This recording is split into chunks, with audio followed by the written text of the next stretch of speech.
Meet the kingfisher, the river's nightmare. Stay till the end, and you'll see why we call it that. At first glance, this small, colorful bird might seem friendly and harmless. But in reality, it's a truly fearsome predator. The kingfisher's head is unusually large because it supports a long beak, perfectly designed for catching fish mid-flight.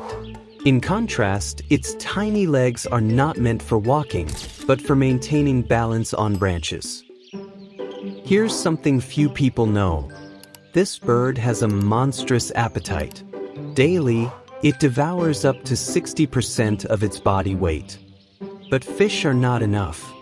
With lightning speed, it also snatches aquatic insects and even crabs.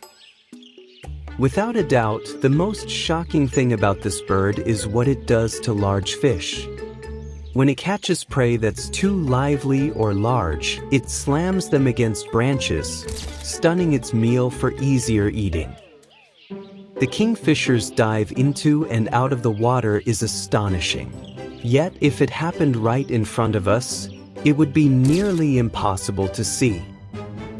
But the story doesn't end here, because when the tide recedes, the sand sculptor emerges from its burrow.